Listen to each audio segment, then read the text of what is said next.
Everyone, स्वागत है आपका कैलिस्ट्रा क्लासेस में। प्रीवियसली हमने सेल चैप्टर को कंप्लीट किया है। आज हम ब्लड से रिलेटेड क्वेश्चंस को देखेंगे या उसकी थ्योरी को देखेंगे, उसके रोल्स को देखेंगे, उसके फंक्शन को देखेंगे। ब्लड के फंक्शंस को देखेंगे, रोल्स को देखेंगे, उसके कार्य को देखेंगे और ब्लड किस किस चीज़ से बना है उसके कंसिस्टेंस को देखेंगे। तो और नेक्स्ट वीडियो में हम इससे रिलेटेड क्वेश्चंस को टैकल करेंगे, क्योंकि ब्लड एक ऐसा टॉपिक है जिसके रिलेटेड क्वेश्चंस हर एग्ज़ाम से पूछ लिए जाते हैं, खासकर वनडे एग्ज़ाम्स में पूछ लिए जाते हैं। तो स्टार्ट करते हैं। ब्लड, जिसको हम रक्त बोलते हैं और खून बोलते हैं और क्या बोलते हैं, लहू बोलते हैं। गाना तो सुना है। हाँ, उसकी स्टडी को क्या कहते हैं, यानी उसके अध्ययन को क्या कहते हैं, हेमेटोलॉजी बोलते हैं और सीरोलॉजी बोलते हैं। मेल में और फीमेल में कितनी मात्रा पाई जाती है ब्लड की?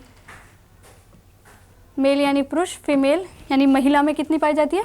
मेल में 6 लीटर, फीमेल में 5.4 लीटर्स।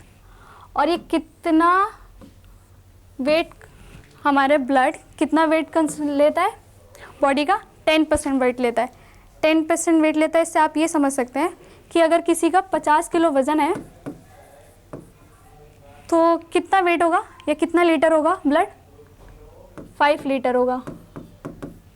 ये जो मैंने लिखा है ये एवरेज है, ये हर इंसान में हो ये पॉसिबल नहीं है, या हर इंसान में हो ये ज़रूरी नहीं है, क्योंकि ये चेंज होता रहता है आपके बॉडी वेट की वजह से।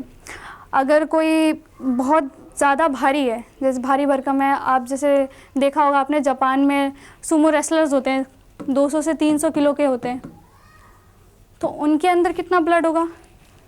20 लीटर से 30 लीटर के अंदर होगा, या उतना लगभग होगा। तो इसको याद रखिएगा। नेक्स्ट पॉइंट क्या है कि ब्लड सर्कुलेशन, ये एमसीक्यूज़ के फॉर्म में पूछ लिया जाता है कि ब्लड सर्कुलेशन की डिस्कवरी किसने की? किसने की? विलियम हार्वे ने की।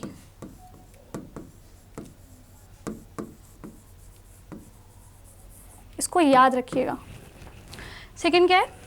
ब्लड एक कनेक्टिव टिश्यू है। कनेक्टिव, और इसको क्या बोलते हैं? संयोजक ऊतक।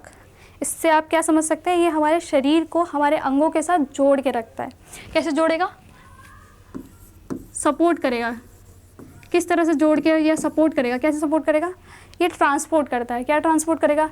हमारे न्यूट्रिशंस हो गए, अमीनो एसिड हो गए, विटामिन्स हो गए, और ऑक्सीजन हो गया, या वेस्ट हो गया। वेस्ट कैसे? यूरिक एसिड हो गया, यूरिया हो गया। तो इसको ट्रांसपोर्ट करेगा हमारे अंग से हमारे शरीर में हिसाब के हिसाब से। और क्या करेगा? जो रॉ मटेरियल्स होते हैं, यानी मैंने आपको बताया कि न्यूट्रिशंस, विटामिन्स, ये रॉ मटेरियल्स, तो ये भी ट्रांसपोर्ट करता है। इसी तरह से बाइंड करके रखता है हमारी बॉडी को और हमारे अंगों के साथ। इसका निर्माण कहाँ होता है? लीवर में होता है और बोन मैरो में होता है। ये दोनों अलग अलग कैसे? लीवर में कब होगा? जब आप एम्ब्रियो में होंगे, यानी जब आप गर्भ में होंगे। बोन मैरो में कब होगा? जब आप वयस्क हो जाएंगे, यानी आप अडल्ट हो जाएंगे। जैसे मेरा कहाँ होगा अभी? बोन मैरो में होगा। मगर अगर कोई छोटा बच्चा है या गर्भ में है तो उसका, ये प्रेग्नेंट वूमेन है, उसके बच्चे का कहाँ होगा? लीवर में होगा। इसका स्टोर यानी उसको रखने की जगह कहाँ है? स्प्लीन है। कौन सी है? स्प्लीन। फीलिया बोलते हैं इसे। इसका ग्रेवयार्ड यानी इसकी कब्र, वो भी कौन सी है? स्प्लीन है। इसको याद रखिएगा। नेक्स्ट क्या है? ब्लड का पीएच क्या होता है? 7.4। इससे आप क्या समझ सकते हैं? 7.4 क्या होगा? अगर आपने पीएच स्केल देखा है तो 7 क्या होता है? न्यूट्रल होता है। लेफ्ट साइड क्या होगा? बेसिक या अल्कलाइन होगा। राइट साइड क्या होगा? एसिडिक होगा। तो आप मुझे देख के बताइए 7 पॉइंट कहाँ आएगा? यहाँ आएगा कुछ। तो ब्लड कैसा होगा? ब्लड कैसा होगा? स्लाइटली अल्कलाइन होगा। अब आपने देखा होगा कि ब्लड का कलर हमारी बॉडी के अंदर 2 तरह का होता है। एक तो रेड, आपको रेड दिख रहा होगा यहाँ पर, और एक पर्पल। ये 2 कलर क्यों है? ये ऐसे क्यों दिख रहे हैं? रेड जब कब होगा? जब वो ऑक्सीजन को कैरी करेगा। कार्बन कब होगा? जब वो CO2 को कैरी करेगा।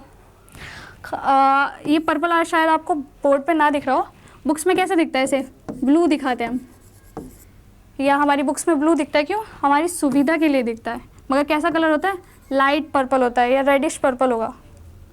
नेक्स्ट हम इसके डिफ्रेंशिएट को पढ़ेंगे, यानी कौन कौन सी चीज़ें ब्लड में पाई जाती है। ब्लड में क्या पाई जाती है? प्लाज्मा पाया जाता है। कितना परसेंट? 55 to 60%। इसको याद रखिएगा, ये इम्पॉर्टेंट है परसेंटेज, ठीक है। इसमें क्या पाया जाता है? कौन सा प्रोटीन पाया जाता है? फाइब्रोजन पाया जाता है और प्रोथ्रोम्बिन पाया जाता है। प्लाज्मा है क्या? प्लाज्मा क्या है? एक फ्लूइड मैट्रिक्स है। किसका? ब्लड का। ये क्या काम करती है? ये ट्रांसपोर्ट का काम करती है। कोई भी चीज़ ट्रांसपोर्ट होगी, कैसे हो पाएगी? ये तरल होता है, ब्लड में तरल पानी, ये पानी वाटरी होता है, इसको हम वाटरी भी बोल सकते हैं। ट्रांसपोर्ट क्या करेगी? हमारे मिनरल्स, हमारे यूरिक एसिड, हमारे vitamins, amino acids, fatty acid, इसको हमारी बॉडी में एक ऑर्गन से दूसरे ऑर्गन कौन करेगी? प्लाज्मा करेगी। तो ये बहुत इंपॉर्टेंट हो जाता है। और ये प्लाज्मा में फाइब्रोजन यानी इसका जो प्रोटीन है को निकाल दे तो रिमेनिंग पार्ट को क्या कहते हैं? सीरम कहते हैं। क्या कहते हैं? सीरम कहते हैं। ये भी MCQs में पूछ लिया जाता है, तो इसको भी याद रखिएगा। सेकंड पार्ट क्या है? रुधिराणु, ठीक है। रुधिराणु भी 3 भाग में बटा हुआ है। पहले भाग को क्या कहते हैं? RBCs, सेकंड भाग को क्या कहते हैं? WBCs, और थर्ड पार्ट को क्या कहते हैं? प्लेटलेट्स। तो हम प्लेटलेट्स को थोड़ा देखते हैं। प्लेटलेट्स को क्या कहते हैं? थ्रोम्बोप्लास्टिन कहते हैं। क्या कहते हैं? थ्रोम्बोसाइट्स कहते हैं, सॉरी। थ्रोम्बोसाइट्स का क्या काम होता है, या प्लेटलेट्स का क्या काम होता है? ये क्लॉटिंग करते हैं। ये क्लॉटिंग कैसे करते हैं? जब हमें चोट लग जाती है ना, कहीं भी चोट लग जाती है, तो खून बहने से कौन बचाएगा हमें? प्लेटलेट्स बचाएंगी। वो कैसे बचाएगी? कि उसमें वाइट कलर की लेयर आ जाती है, या एक छाल को प्रोवाइड करता है। खाल को, हमारी बॉडी में खाल है, उसको दोबारा से रीजनरेट कौन करेगा? प्लेटलेट करेगी। और प्रोटीन रिलीज़ करती है। कौन सा प्रोटीन रिलीज़ करती है जिससे क्लॉटिंग होती है? थ्रोम्बोप्लास्टिन। थ्रोम्बोप्लास्टिन, इसको याद रखिएगा। जनरली क्या होता है, जिसको डेंगू हुआ होगा तो उसने देखा होगा कि उसकी प्लेटलेट्स कम हो जाती है, तो उससे क्या होता है? हमें वीकनेस आ जाती है, बहुत वीकनेस आ जाती है। एक तो बुखार नहीं उतर रहा था और वीकनेस बहुत ज़्यादा होती है। क्यों होती है? क्योंकि इसकी प्लेटलेट का काउंट कम हो जाता है। तो हम प्लेटलेट उसमें चढ़ाई जाती है। आपको ज़्यादा लीवर, वो ज़्यादा डेंगू हो जाएगा आपको, या आपका डेंगू बढ़ जाएगा, तो आपको प्लेटलेट्स चढ़ाई जाएंगी। तो इसको हम और क्या कहते हैं? पावर गिवर भी कहते हैं। तो इसे याद रखिएगा, इसे पावर गिवर भी कहा जाता है। 2 और पार्ट थे। RBC, इसको क्या बोलते हैं? इथ्रोसाइट्स बोलते हैं। और WBC को क्या बोलते हैं? ल्यूकोसाइट्स बोलते हैं। इसे भी याद रखिएगा। आगे हम RBC के बारे में पढ़ते हैं। RBC, आपने देखा होगा किसी का लीवर ख़राब हो जाता है तो उसे ब्लड चढ़ाया जाता है। उसको ब्लड क्यों चढ़ाया जाता है? क्योंकि लीवर नहीं, किडनी। अगर किसी की किडनी ख़राब हो जाती है तो उसको ब्लड चढ़ाया जाता है। ब्लड क्यों चढ़ाया जाता है? क्योंकि किडनी में एक प्रोटीन होता है। प्रोटीन क्या है? इथ्रोप्रोटीन। वो क्या काम करता है? वो RBC का फॉर्मेशन करता है। और जब किडनी आपकी ख़राब हो जाएगी तो आपका ब्लड कम हो जाएगा, तो हमें ब्लड चढ़ाना पड़ता है। RBC के बारे में और क्या है? ये रुधिराणु का कितना % होता है? 95%। यानी रुधिराणु में 95% क्या है? RBCs हैं, ठीक है। इनका आकार कैसा होता है, यानी इनकी शेप कैसी होती है? शेप कैसी होगी? बाइकॉनकेव होगी और सर्कुलर होगी। ये हम किसकी बात कर रहे हैं? हम मैमल्स की बात कर रहे हैं। मगर इसमें अब बात क्या है, यानी एक्सेप्शन क्या है, कि जो कैमल्स होते हैं और जो लामा होते हैं, ये मैमल्स तो होते हैं, मगर इनका RBC कैसा होता है? ओवल शेप का होता है। कैसा होता है? ओवल शेप का होता है। इसको याद रखिएगा। और इनकी एज क्या होती है? इनकी उम्र, आयु कितनी होती है? 120 दिन की। इनका नंबर यानी इनकी संख्या कितनी होती है? 5 मिलियन। हर सेकंड, जितने सेकंड मैं आपको बोलती जा रही हूँ उतने ही हर सेकंड RBCs किल होते जाते हैं। कितने? 1.5 मिलियन। 5 मिलियन यानी 5 लाख। 1.5 हर सेकंड मर रहे हैं। आप समझ रहे हैं इसको? इसके पास न्यूक्लियस नहीं होता। इसके पास न्यूक्लियस नहीं होता तो फिर होता क्या है? इसके पास एक प्रोटीन होता है जिसको हम क्या बोलते हैं? हीमोग्लोबिन।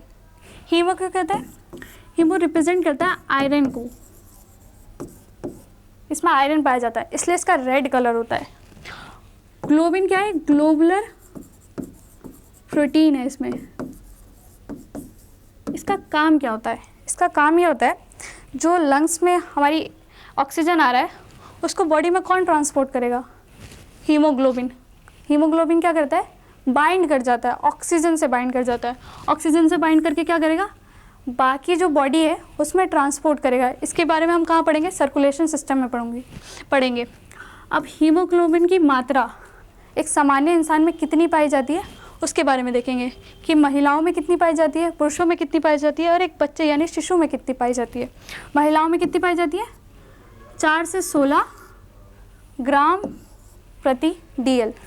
पुरुषों में 14 से 18, शिशु में 11 से 13। तो उसको याद रखिएगा क्योंकि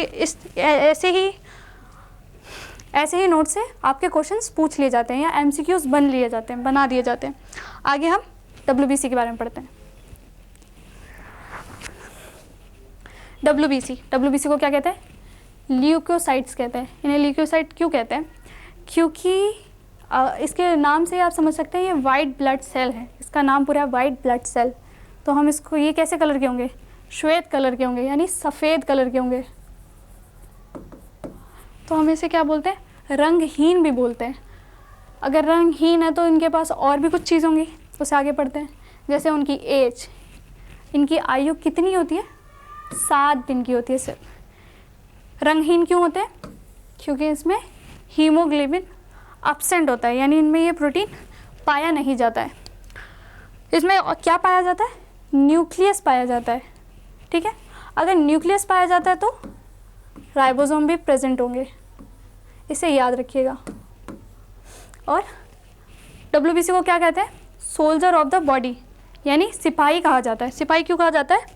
इसके प्रकार से हम समझेंगे। कैसे? इसमें होता है लिम्फोसाइट्स और क्या होता है? मोनोसाइट्स और न्यूट्रोफिल्स और बेसोफिल्स और योसोफिल्स। इसका काम क्या होता है? एंटीबॉडीज़ बनाना। यानी इनका कार्य क्या होता है? WBC का एंटीबॉडीज़ बनाना। कोई भी बीमारी हमें होती है या कोई भी पैथोजन, कोई भी डिसीज़, कोई भी बीमारी, उसको ख़त्म कैसे करेगा? उसकी एंटीबॉडीज़ बना के। आपने देखा होगा कि बहुत लोगों को कई बार कोरोना हुआ, 2 बार हुआ, 3 बार हुआ, मगर वो रिकवर कर गए। वो रिकवर कैसे कर गए? क्योंकि एंटीबॉडीज़ बनी थी। 2 तरह से एंटीबॉडीज़ बनती है, पैसिव और एक्टिव।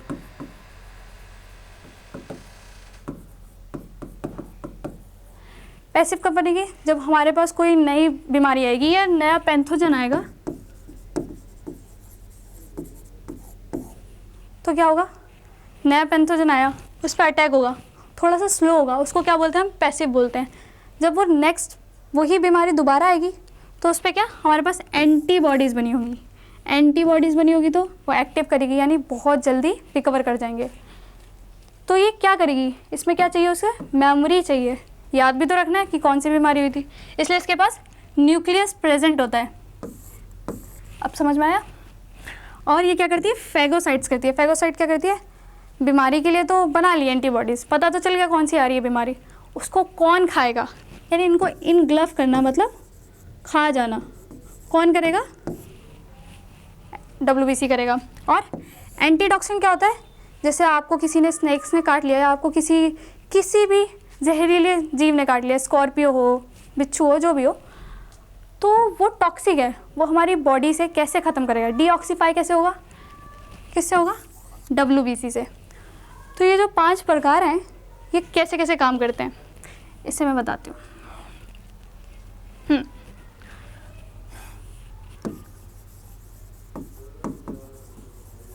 लिम्फोसाइट 2 टाइप के होते हैं, B और T। बी क्या काम करता है? एंटीबॉडीज बनाता है। टी क्या करता है? एंटी टॉक्सिन करता है, यानी डीऑक्सीफाई करता है। और मोनोसाइट्स का काम क्या होता है? मोनोसाइट WBC में सबसे ज़्यादा होते हैं, लार्ज नंबर में पाए जाते हैं, इसे याद रखिएगा। तो लार्ज में पाया जाता है तो स्मॉल में भी सबसे, स्मॉल स्केल में सबसे कम कौन सा पाया जाता है? न्यूट्रोफिल पाया जाता है, इसे भी याद रखिएगा। मोनोसाइट का क्या काम होता है? ये ज़्यादा मात्रा में, तो ये क्या करेंगे? फेगोसाइट्स करेंगे। क्या करेंगे?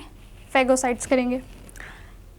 ये बेसोफिलस, इसमें एक यूनिक है। क्या यूनिक है? ये एस शेप में पाया जाता है। ये किस लिए इम्पोर्टेंट है? ये इसकी मात्रा ज़्यादा होने से क्या होगा? हमें एलर्जी होगी। तो आप देख सकते हैं कि WBC कितना इम्पोर्टेंट है हमारे लिए। RBC और WBC की रेशो कितना होता है? अगर 600 RBC है ना, तो WBC कितना होगा? सिर्फ 1। RBC क्या होता है? स्मॉल्स होते हैं। इनकी शेप तो मैंने बता दी थी कि इनकी शेप कैसी होती है।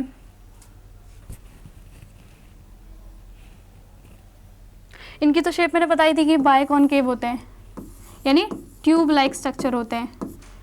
मगर ये कैसे होते हैं? स्मॉल भी होते हैं। और WBC बिग होते हैं। 600 है मगर ये छोटे हैं। RBC 1 है मगर थोड़ा बड़ा है। और RBC का सबसे ज़्यादा काम है ब्लड कैंसर। जब लिम्फोसाइट्स की मात्रा ज़्यादा बढ़ जाती है तो हमें ब्लड कैंसर हो जाता है, जिसको हम ल्यूकेमिया कहते हैं। और अगर ब्लड का लेवल बहुत कम हो जाए हमारी बॉडी से तो उसको अनीमिया कहते हैं। आपने ये फैक्ट तो सुना ही होगा कि 90% फीमेल को इंडिया में एनीमिया होता है, खून की कमी होती है।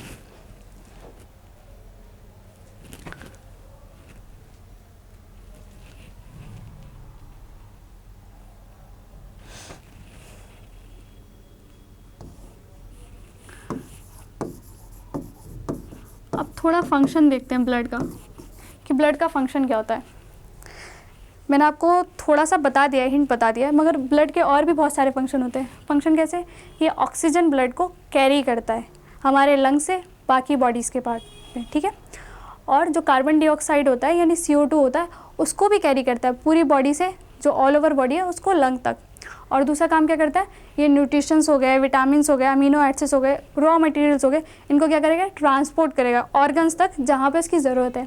और जो हमारा वेस्ट मटेरियल होता है यानी यूरिया हो गया, यूरिक एसिड हो गया, इसको भी ट्रांसपोर्ट करता है।